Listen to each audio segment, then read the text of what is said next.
The Battle of Taraxis IV was going badly for the Galactic Confederation. Their ships, sleek and elegant with their curved hulls glinting in the light of the system's blue star, were being torn apart by the black angular vessels of the Voidborn Dominion. Escape pods flickered across space like tiny shooting stars as crews abandoned their doomed vessels. "We cannot hold this position," Admiral Zor announced to the remaining Confederate captains over the secure channel. His scaled face showed the weariness of 6 straight defeats. "Begin evacuation procedures. Taraxis IV is lost." The Dominion's massive flagship, a vessel shaped like a twisted obsidian blade, moved into position for the killing blow. Its main cannon began to glow with sickly green energy, ready to shatter what remained of the Confederate fleet. Then something impossible happened. Space itself seemed to scream. A blinding flash erupted between the two fleets as reality tore open. The fabric of space-time stretched and warped, creating a swirling vortex that pulsed with colors no one present had words to describe. From this impossible tear emerged a single ship. It was unlike anything either fleet had ever seen, a massive gray-white vessel with blocky utilitarian design. Red and blue markings adorned its hull, and in bold letters was printed, UES Defiance. Inside the bridge of this human warship, alarms blared as Captain Kim grabbed the edge of her command chair to steady herself. Emergency lights bathed the crew, in red as they recovered from the violent entry. "Status report," she shouted above the chaos. "Jump drive is completely fried," Engineer Park called from his station, frantically working his controls. "I've never seen readings like this. We're not just off course, we're somewhere else entirely." Lieutenant Han at Tactical swallowed hard. "Captain, you need to see this." He transferred the external camera feed to the main view screen. The bridge fell silent as the crew took in the scene before them. 2 alien fleets locked in battle, their ships utilizing technologies no human had ever witnessed. In the distance, a beautiful blue-green planet surrounded by orbital platforms. "Where are we?" whispered Communications Officer Cho, her voice barely audible. "More importantly," Captain Kim said, leaning forward in her chair, "when are we?" The science officer's hands trembled as she worked her console. "Based on stellar positioning and drift calculations, we're approximately 1,200 years in the future." The weight of this revelation settled on the bridge. Earth was gone, destroyed by the asteroid they'd tried to escape. Their experimental jump drive, humanity's desperate attempt to save at least some small portion of their species, had sent them not just to another star system but into the distant future. "We're being scanned," Lieutenant Han reported suddenly. "Both fleets are redirecting weapons our way." On the view screen, they watched as the 2 alien armadas paused their conflict, all attention now focused on the newcomer.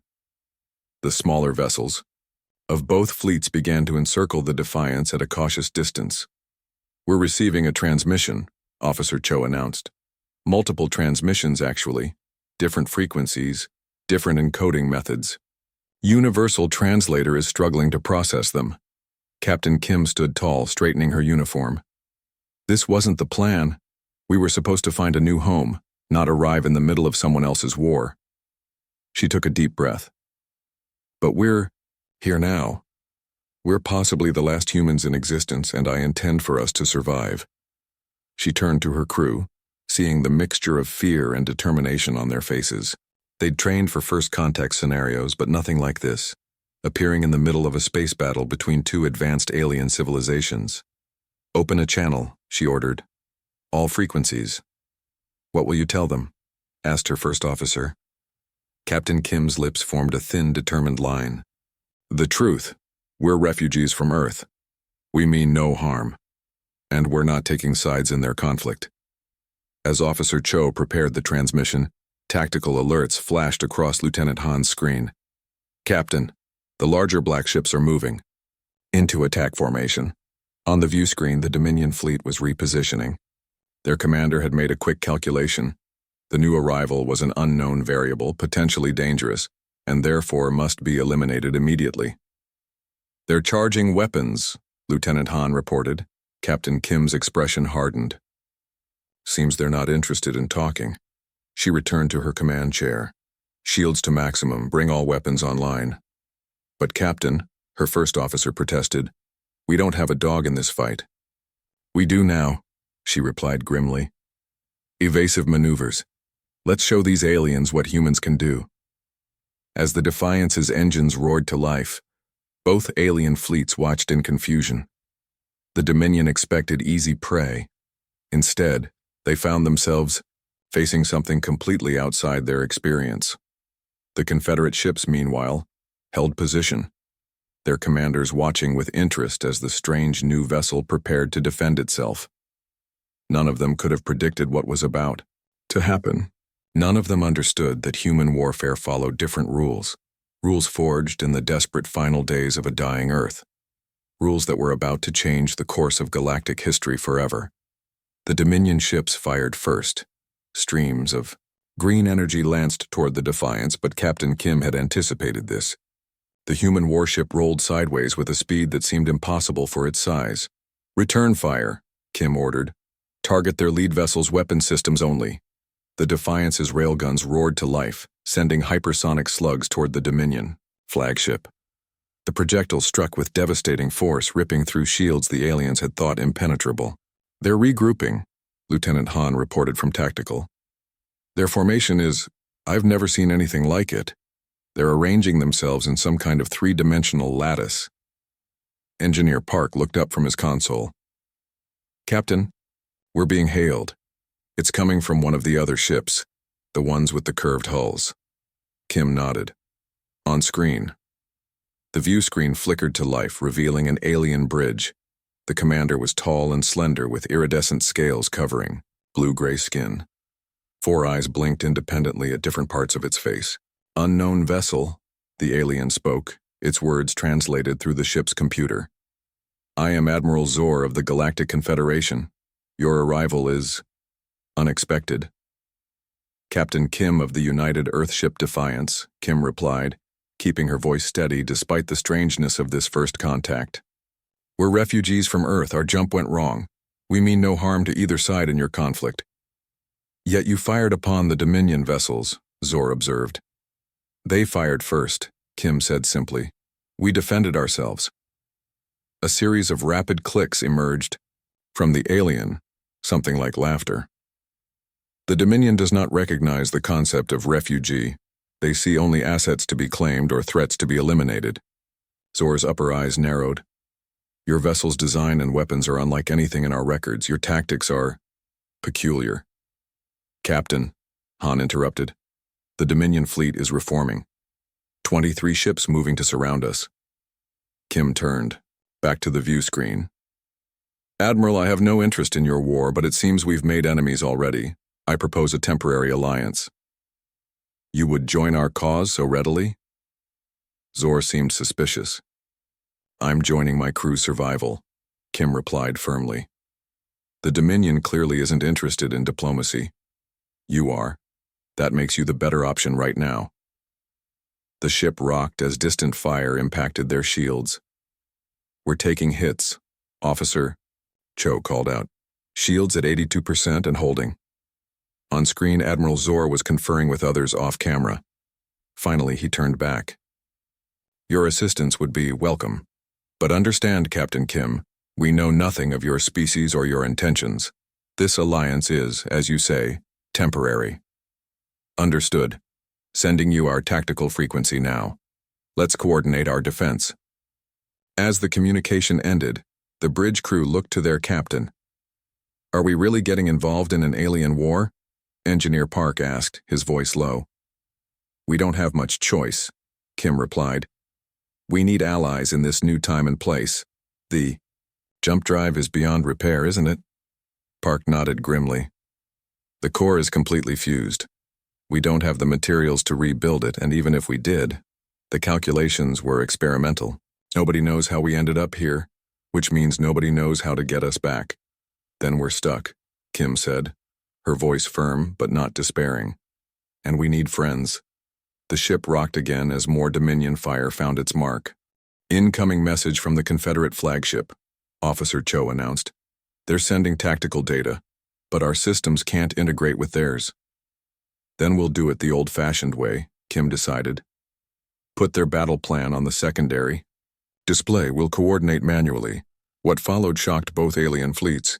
The Defiance moved like no ship they had ever encountered, ignoring the established patterns of galactic warfare.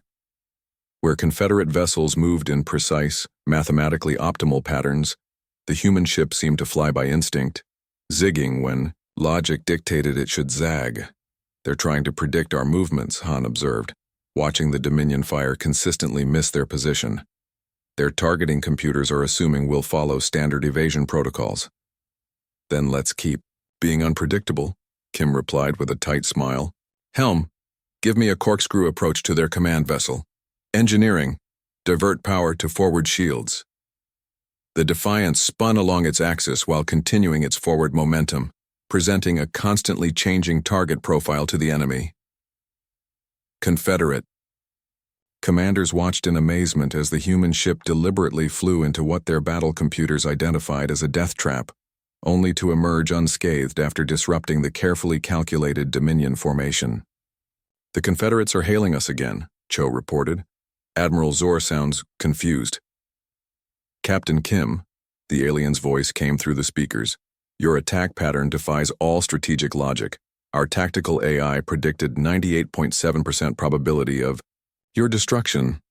Sometimes you have to ignore the numbers, Admiral, Kim replied. The Dominion was expecting us to behave according to their understanding of space combat. We gave them something else entirely. Their formation is broken, Zor acknowledged. But our vessels cannot capitalize on this advantage. Our systems are being disrupted by Dominion countermeasures. Lieutenant Han looked up from his console. Captain, their targeting systems are being jammed. They can't get a weapons lock. Then we teach them to shoot like humans, Kim decided. Officer Cho explained manual targeting to our new allies. As the battle continued, the Confederation ships began adopting human tactics, firing not where the enemy was, but where instinct and experience said they would be. The Dominion, faced with an approach they had never encountered in thousands of years of warfare, began to retreat. Hours later, in the quiet aftermath of battle, Captain Kim stood in the Defiance's observation lounge, looking out at the Confederate fleet now protectively arranged around the human vessel. The Admiral is coming aboard, Officer Cho announced from the doorway. He's bringing their senior military council. Kim nodded. Prepare the conference room and Cho, have the kitchen prepare some food. I don't know what they eat, but sharing a meal is universal. Let's show them humans know how to be gracious. Hosts. Do you think we can trust them? Cho asked quietly. Kim continued staring at the alien ships, gleaming in the light of an unfamiliar star. I don't know.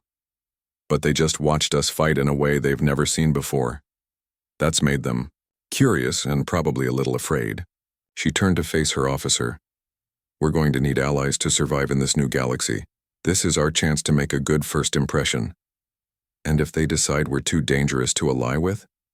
Kim's expression hardened slightly. Then we'll show them why humans survived on Earth for so long against all odds. We adapt. We overcome. And when necessary, we fight like hell. The Confederate delegation filed into the Defiance's conference room with obvious curiosity. Their movements were fluid and precise. Too precise, almost mechanical in their efficiency. Admiral Zor led the group, his four eyes constantly scanning, taking in every detail of the human ship. Your vessel is unusual, he commented as Captain Kim welcomed them. The materials, the construction methods. Our scanners cannot identify many of the components. Standard Earth titanium ceramic composite for the hull, Engineer Park explained, unable to hide his pride. Nothing fancy by our standards. A smaller alien with delicate orange frills stepped forward, holding what appeared to be a scanning device. Your power systems utilize nuclear fission? Such primitive technology, yet you achieved faster-than-light travel? Park stiffened slightly at the word primitive, but kept his professional demeanor. Our jump drive was experimental, a last-ditch effort when we knew Earth was doomed. The aliens exchanged glances, their expressions unreadable to human eyes. Please. Captain Kim gestured to the table where various foods had been arranged. On Earth, we often discussed important matters. Over a meal. Would you join us in this custom? The aliens approached cautiously. Their scientists ran tiny handheld devices over the food, presumably checking compatibility with their biology. Eventually, Admiral Zor selected a piece of fruit and carefully tasted it.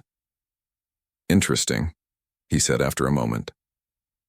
Your species prepares nutrients for pleasure, not merely sustenance. Food is more than fuel to us, Kim explained. It's culture, history, comfort. The meeting progressed, and gradually the stiffness between the two groups began to thaw. The Confederates were fascinated by humanity's history, especially their constant warring. You fought among yourselves?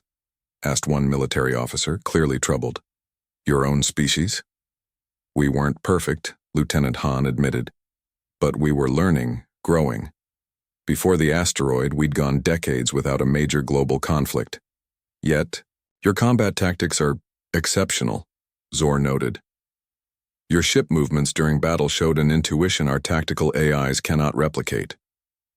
Because we don't fight by math alone, Kim explained. Human warfare has always been part science, part art. We understand fear, courage, deception, the psychological elements of combat. The Confederate scientists were particularly interested in the Defiance's design. One spent nearly an hour examining a manual fire extinguisher, baffled by its simplicity. You have backup systems for your backup systems, observed their chief engineer. And then manual overrides for when those fail, terribly inefficient. Park smiled. Inefficient maybe, but reliable. When everything goes wrong, a human with a wrench can sometimes fix what the most advanced diagnostic system cannot. Over the following days, the human crew began integrating with the Confederate fleet. Cultural exchanges happened naturally as both sides worked together. The Confederates were puzzled by many human concepts.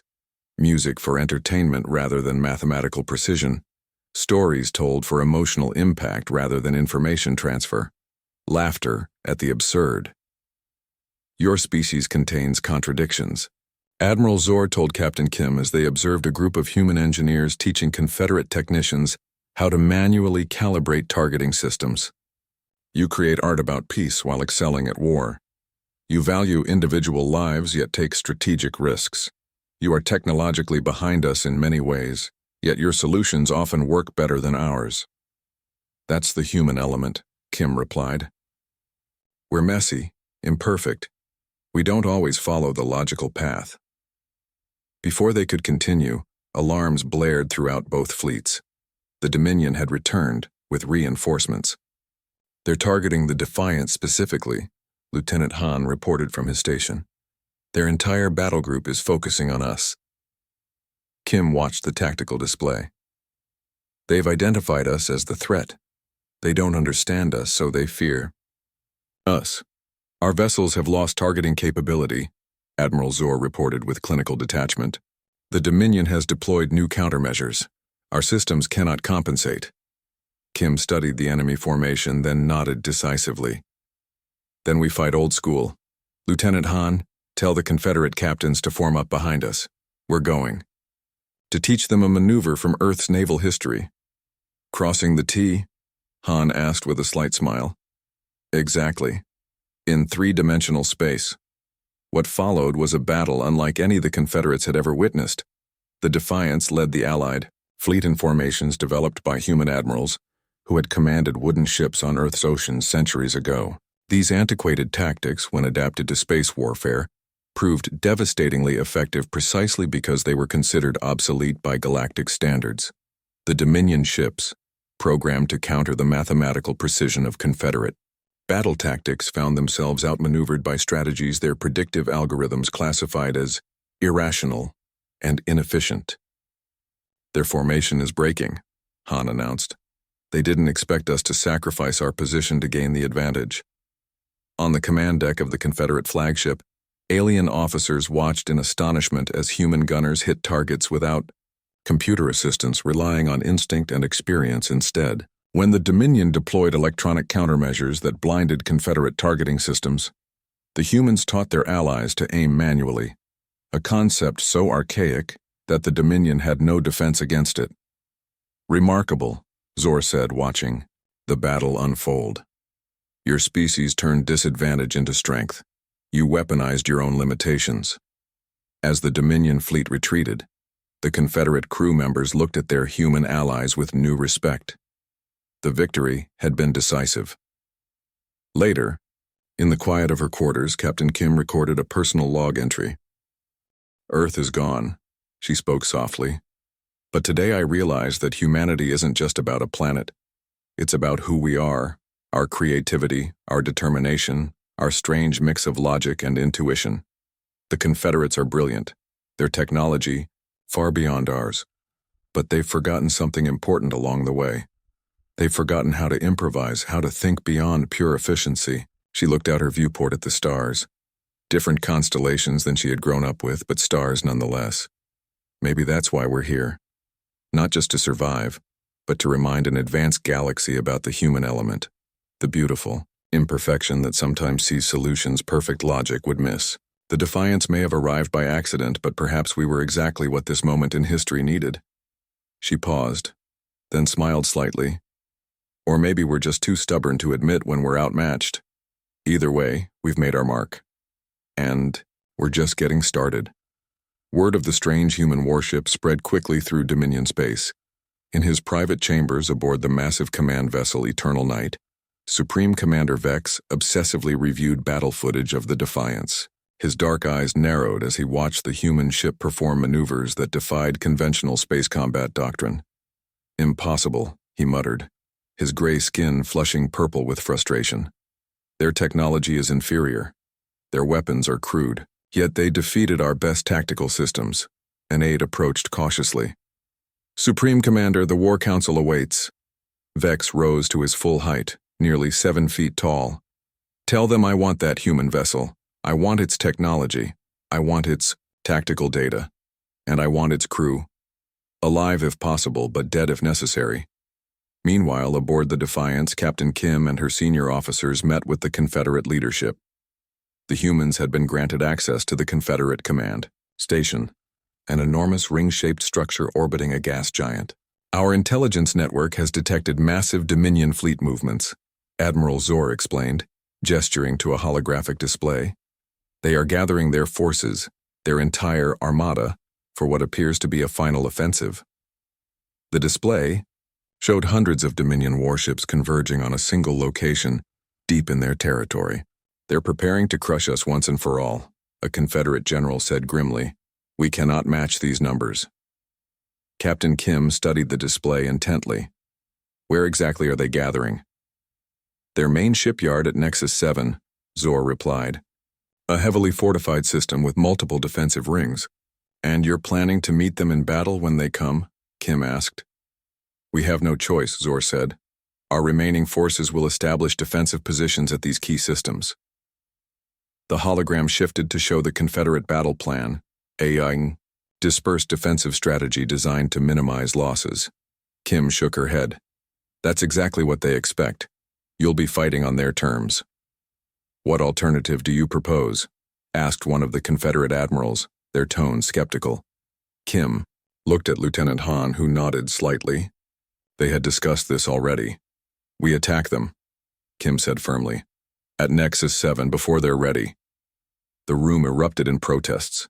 Confederate officers spoke over each other, their translator devices creating a cacophony of objections. Impossible. Suicide. Our simulations give 0 probability of success. Kim waited for the noise to subside. Your simulations are based on conventional tactics. We won't be using those.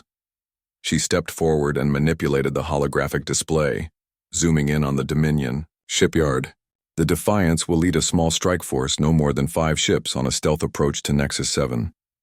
While the bulk of your fleet creates a diversion here, she indicated a nearby system, we'll infiltrate their perimeter defenses and strike directly at their command and control centers.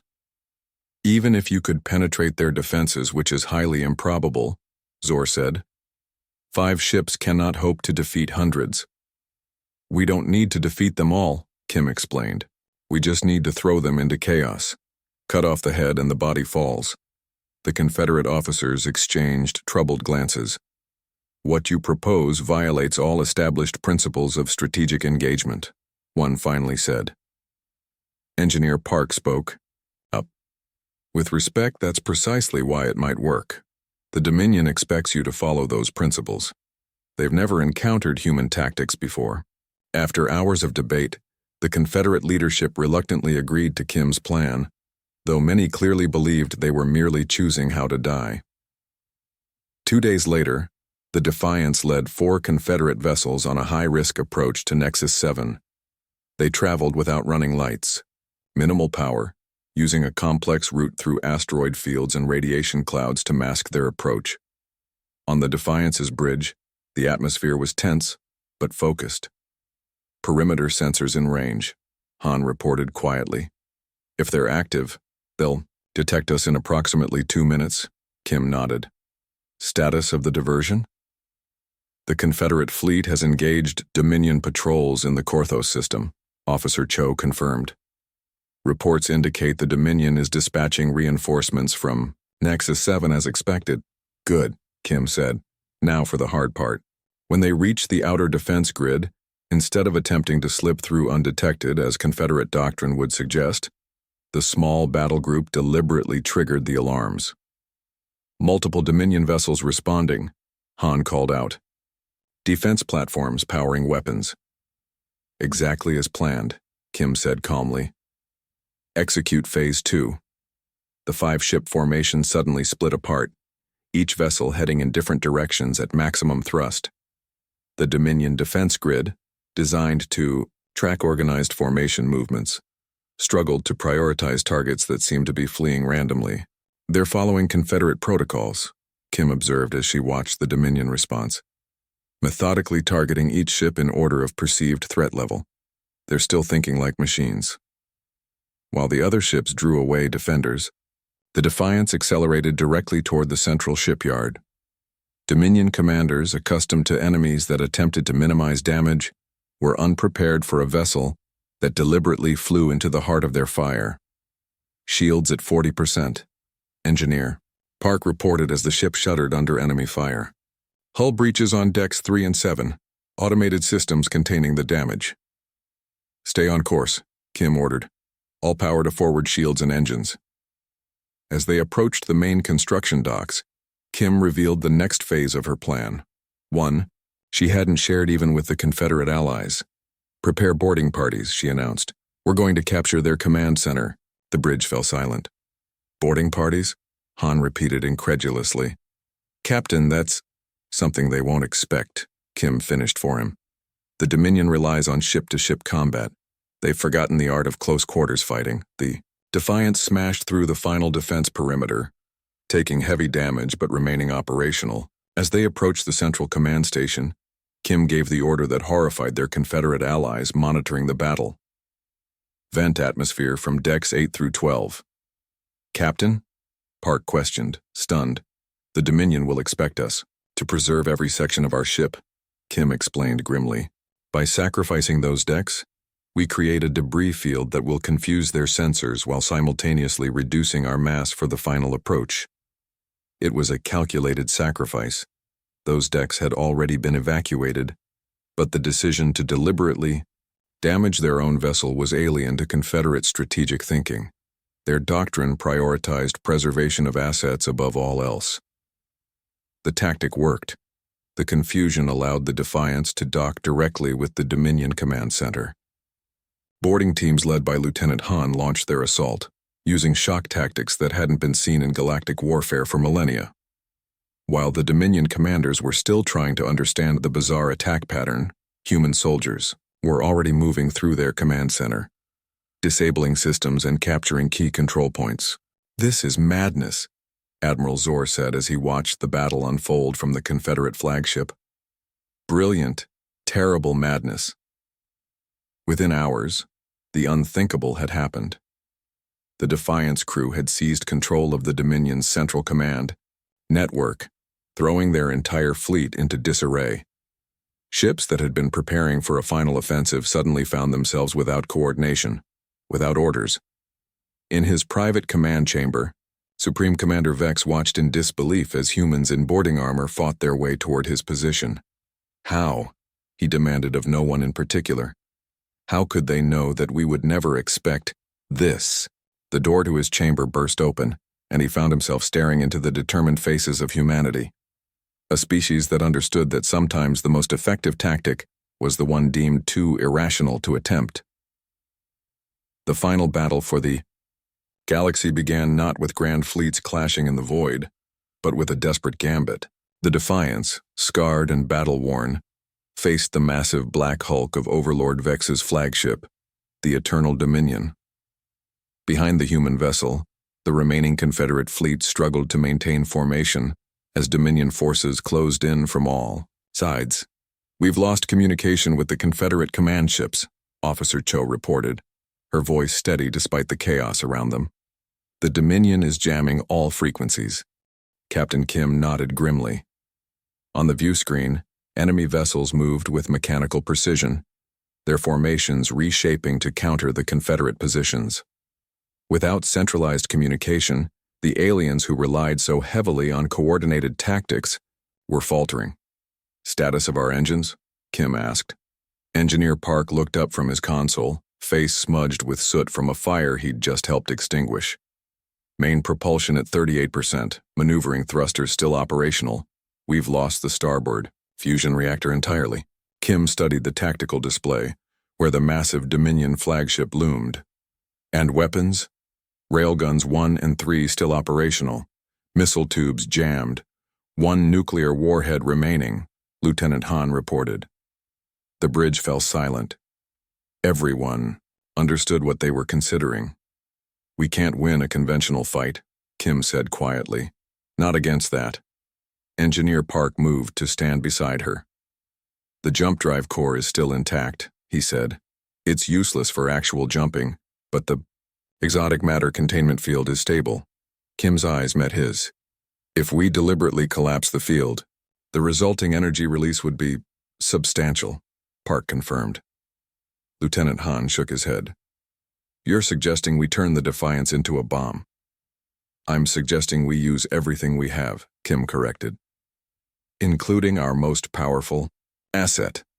"Which is?" Officer Cho asked. "The fact that no one in this galaxy thinks like humans do." Kim turned to face her crew. "The Dominion fights with mathematical precision. Their tactics are perfect, by their standards. But they've never faced an enemy willing to sacrifice everything to win." The plan came together quickly. While the Confederate fleet maintained what appeared to be a standard defensive posture, drawing the Dominion's attention, the Defiance would make a direct run at the enemy flagship, not to fire upon it, but to ram it directly into its command center. "This ship is the last piece of Earth," Lieutenant Han said softly as they prepared. "The last human-built vessel in existence." Kim placed a hand on his shoulder. "Earth isn't about metal and machines. It's about us, what we carry inside. Our creativity, our determination, our refusal to surrender even against impossible odds." As they made final preparations, Kim opened a channel to the Confederate fleet. Admiral Zor's face appeared on screen, his 4 eyes blinking in sequence, a sign of stress in his species. "Captain Kim, our formations are collapsing without coordinated command. We cannot—" "You don't need to," Kim interrupted. "Just keep their attention for 3 more minutes. The Defiance is going to end this." Zor studied her for a moment. "You have a plan that my tactical advisors have not considered. Something they'd consider irrational," Kim confirmed. "But it will work." A slight change came over the alien's expression, something almost like a smile. "Your species has taught us much about the value of irrationality. Whatever you plan, we will support you." The channel closed and Kim turned to her crew. "All hands to emergency stations. Prepare for maximum acceleration on my mark." The Defiance's engines flared to life, pushing the damaged vessel toward the heart of the Dominion fleet. Enemy ships adjusted their positions, weapons targeting the approaching human vessel. "They're trying to predict our attack vector," Han observed.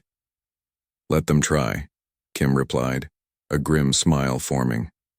"Helm, on my command, cut all predictable patterns. Fly like you learned on Earth, not like they expect in space. When the order came, the Defiance began to move in ways that defied conventional space combat doctrine. Instead of the smooth, calculated trajectories that galactic warfare had evolved, toward the human ship jerked and twisted, accelerating and decelerating in irregular patterns. "They can't get a targeting lock," Han exclaimed as enemy fire missed them repeatedly. The Defiance closed the distance to the Dominion flagship, taking damage but remaining on course. Inside the enemy vessel, Overlord Vex watched with growing horror as his weapon systems failed to neutralize the approaching threat. "Impossible," he hissed. "Their maneuvering defies all combat algorithms." His tactical officer, trembling slightly, responded, "The human vessel appears to be on a collision course." Vex's eyes widened. "They wouldn't. No species would sacrifice their ship in such a manner. It's barbaric." Yet the Defiance continued its approach, ignoring the punishing fire that battered its shields and hull. In the final moments, as the distance closed to mere kilometers, Vex finally understood what he was witnessing, a tactic so ancient, so primitive, that modern warfare had no defense against it. "Evasive action," he screamed, but it was too late. The Defiance smashed into the command section of the Dominion flagship, its reinforced prow crumpling under the impact. As the two vessels became one twisted mass of metal, Engineer Park triggered the collapse of the jump drive's containment field. A blinding flash erupted at the heart of the Dominion fleet. The wave of energy rippled outward, disabling nearby enemy vessels and creating a cascade of systems failures throughout the Dominion command structure. In the aftermath, as the light faded, Confederate sensors detected multiple escape pods launching from the broken hull of the Defiance. Captain Kim and a portion of her crew had survived, having evacuated at the last possible moment, another contingency that Dominion tactical doctrine had never considered. The Dominion fleet, suddenly without leadership and with their rigid command structure shattered, fell into disarray. Individual ship commanders, unused to acting without orders, hesitated long enough for the Confederate forces to regroup and press their advantage. 3 days later, aboard the Confederate flagship, Admiral Zor stood before the assembled survivors of the Defiance crew. "Your actions have changed the course of this war," he said formally. "The Dominion forces are in retreat across 17 sectors. Their central authority has collapsed." Captain Kim, arm in a sling and face still bearing cuts from the desperate escape, nodded. "And our crew? The ones we lost? They will be honored as heroes of the Confederation," Zor assured her, "as will the Defiance itself." In the months that followed, the remnants of humanity found their place in the galactic community. The Defiance, too damaged to ever fly again, became a monument and training center, where Confederate officers studied the tactics that had saved their civilization. Confederate shipyards began incorporating what they called human innovations into their designs, decentralized systems, manual overrides, and redundancies that their efficiency-focused engineering had long ago abandoned.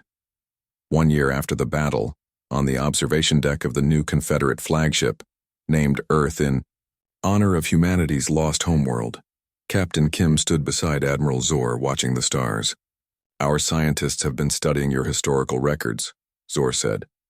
"They're fascinated by how your species survived despite so many challenges." "That's what humans do," Kim replied simply. "We adapt, we endure. Sometimes we even thrive in situations that should destroy us." "The Confederation is formally recognizing humanity as our 18th member species," Zor announced.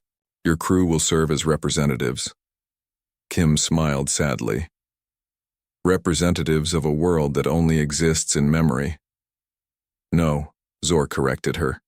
"Representatives of a spirit that changed the galaxy. Before you arrived, we had forgotten something important. That logic and efficiency alone cannot solve every problem. Sometimes you need, what did you call it?" "The human element," Kim supplied. "Yes." Zor's 4 eyes blinked in sequence, now a gesture of respect rather than stress. "Your legacy is not just the past you came from, but the future you have helped create." As new stars bloomed in the viewport, stars that no human had ever seen. Before the Defiance's impossible arrival, Kim thought about the strange journey that had brought them here. Earth was gone, destroyed by a random asteroid in a cosmic accident. Yet somehow humanity had found not just survival, but purpose in a distant future. In our most ancient myths, she told Zor, there was a bird called the phoenix that would burn completely to ash only to be reborn from those ashes stronger than before. An apt metaphor, Zor acknowledged. From the ashes of Earth came the salvation of the galaxy. Captain Kim watched as a group of young Confederate officers listened intently to Lieutenant Han, who was demonstrating Earth naval tactics with hand gestures. In another corner, Engineer Park worked alongside alien technicians, showing them how to implement manual overrides in their systems. We didn't just survive, Kim said quietly. We brought a piece of Earth with us after all. Not the planet, but the spirit of humanity, our adaptability, our creativity, our stubborn refusal to accept defeat. She placed her hand on the viewport, reaching toward the stars that would be humanity's new home. Earth's legacy lives on in the most unlikely place, the distant future of a galaxy that never knew us but will never forget us.